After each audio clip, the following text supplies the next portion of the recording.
大家好，欢迎来到 Garden365 新西兰生活频道，我是 Susan。今天我要给我的番茄进行追肥、修剪，然后落蔓，再进行重新捆扎。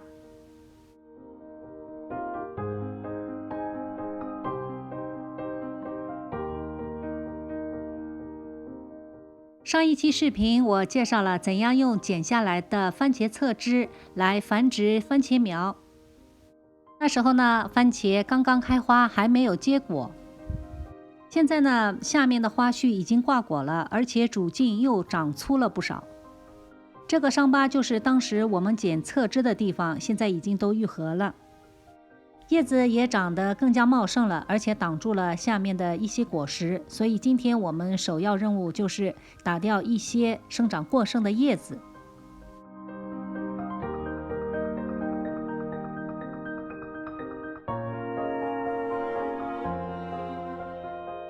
叶子长得太好了，太健康了，消耗了过多的养分，所以我们要把它剪掉一些。从现在开始，番茄最主要的任务就是结果。我们希望更多的养分呢，能够提供给果实。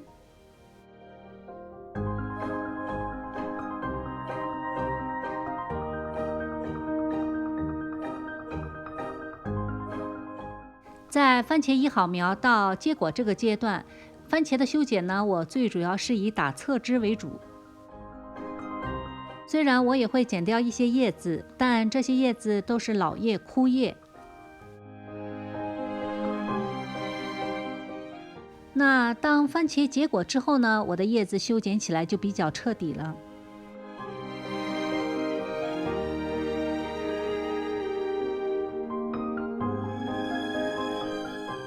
修剪完叶子之后呢，番茄主干的下半部分已经是光秃秃的了。大家可能会问，为什么我的番茄的主干是弯曲的呢？因为前一段时间呢，我已经给它做过一次落蔓，就是把番茄的主干轻轻的往下压、往下降。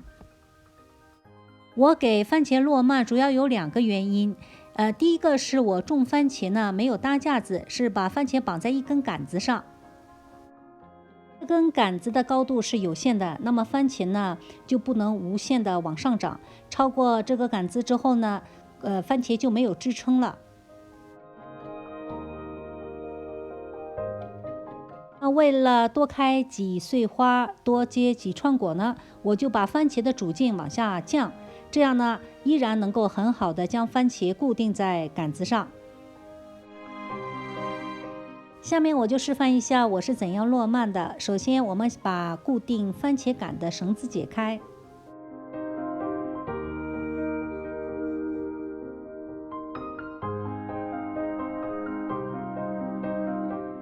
然后我们轻轻的顺势把番茄杆往下压。我们在番茄杆的下方呢，可以用手微微的调整，但是不要用力硬掰。然后再把番茄杆重新绑好。这个动作呢，我会根据情况，每颗番茄在整个生长过程中会做1到2次，但是呢也有例外。如果这棵番茄苗长得比较弱，整个高度呢都超不过杆子的高度，那么我就不会给它落蔓。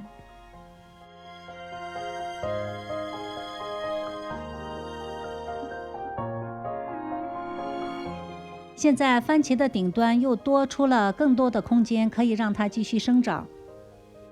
这颗番茄呢，我已经给它做了2次落蔓。当番茄的顶端长得和杆子一样高了呢，我就会给它打顶。这个呢，就是我种番茄的方法，因为我的空间有限。如果您是搭架子来种番茄的呢，可以落蔓，就不用给番茄打尖了，可以把番茄的主茎呢一圈一圈的盘在架子上。我们再找一颗番茄来演示一下，只要这样轻轻的往下压，番茄的主茎呢很有韧性，就会自然的弯曲。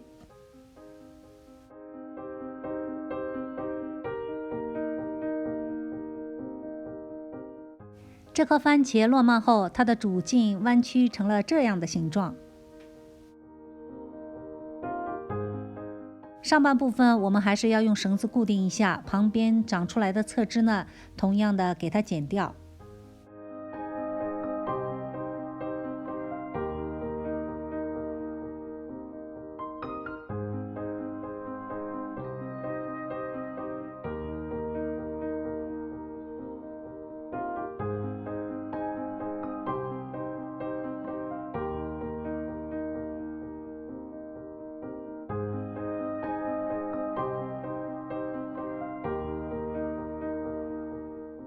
番茄的茎有一个特点，把它埋在土里可以生出不定根，这就是为什么我们可以用扦插的方法来繁殖番茄苗。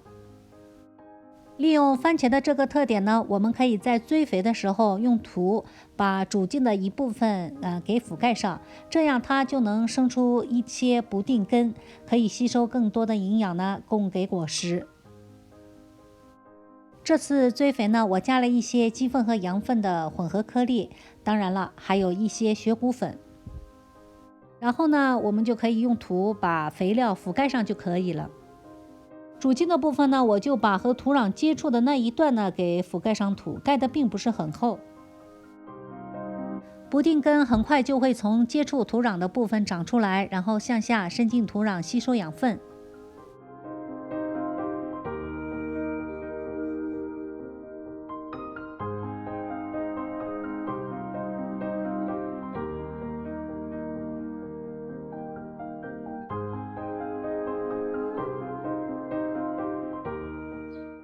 现在我们就来看看不定根的生长情况。在这期间呢，我还利用旁边的空隙呢，种了一些绿叶菜，生长得非常快，长势也不错。